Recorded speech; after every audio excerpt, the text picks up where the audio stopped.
Imagine being intentionally stranded on a deserted island right in the middle of the vast Pacific Ocean. No rescue is coming. Your only way out? You literally have to build a fully functional sailboat from absolute scratch, using nothing but whatever island trash you can scavenge. Oh, and here's the real kicker. Nobody in your entire group actually knows how to sail. Today in this explainer, we're unpacking a brilliant survival challenge that pushes human ingenuity to its absolute limits.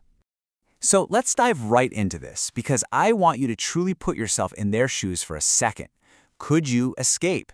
Imagine waking up with sand everywhere, your muscles aching, battling this intense, suffocating heat and sheer physical exhaustion. You have to not just survive, but somehow engineer a buoyant, ocean-faring vessel from random debris. We aren't just talking about tying a few logs together here. You have to build something that won't immediately sink the second it hits open water. It's a massive test of problem-solving under extreme pressure. And right out of the gate, we're introduced to the primary antagonists of this whole ordeal, the ticking clock. See, it isn't just about figuring out the mechanics of building a boat. It's a desperate race against a severely limited, strictly rationed survival water supply. Every single drop matters.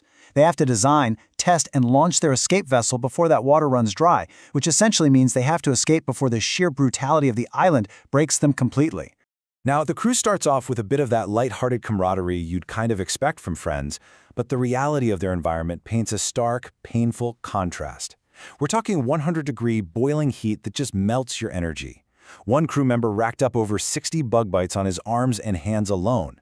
Add in lurking jungle threats like the highly venomous fer-de-lance snake and the massive wandering banana spider, and you quickly realize that just foraging for boat parts is actually a life-or-death mission. Okay, so how does all this desperation translate into an actual feat of engineering? Well, first they had to brave that dangerous jungle to gather light, buoyant bamboo.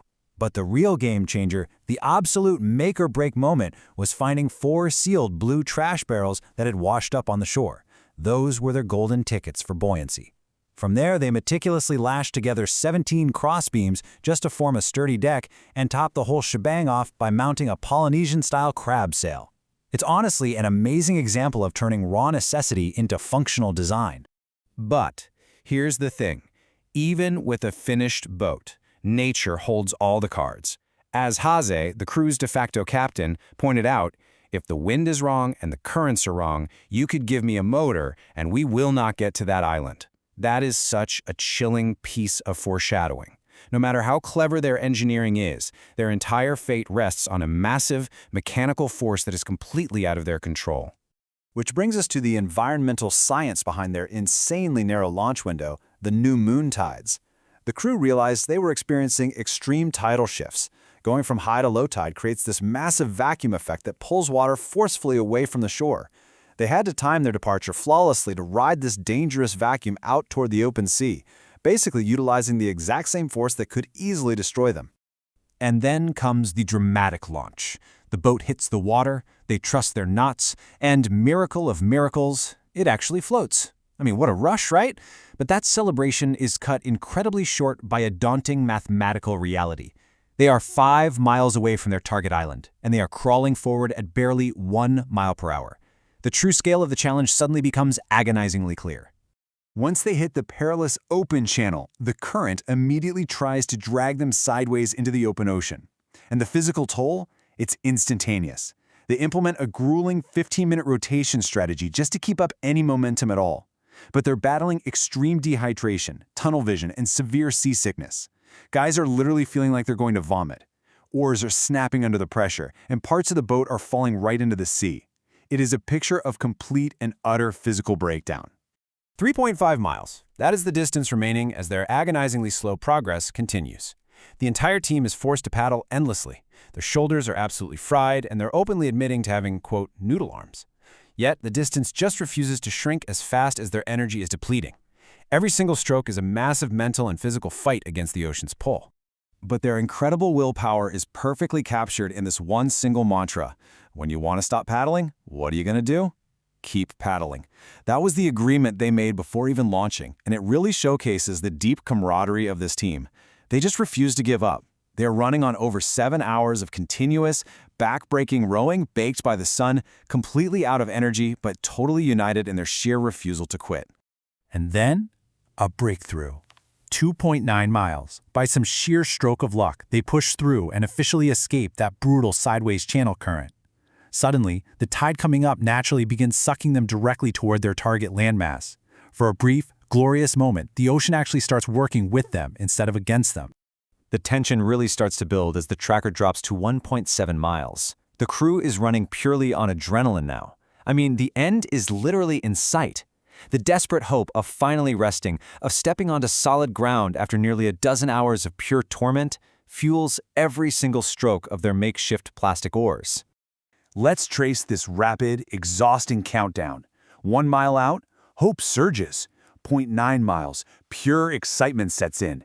0.8, the island is completely visible right there in front of them. 0.7, someone actually yells land ho.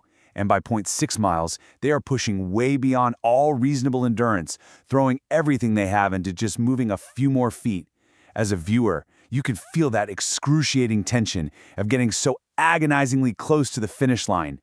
But right as they are on the literal brink of victory, the primary antagonist rears its head again. They have exactly 20 minutes until the tide shifts. It is a terrifying deadline.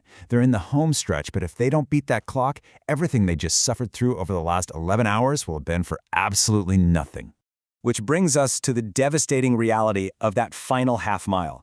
The goal was so simple: conquer that last tiny distance. But the reality? The wind totally shifted on them, a gnarly cross breeze slammed into them, and that brutal tidal shift hit them directly in the face. The water that was previously pushing them forward was instantly, violently pushing against them. It's just catastrophic. The heartbreaking tragedy of this climax is best summed up in their own words. The tide shifted, and it ripped us right out. I can't believe we just did all that and we didn't make it.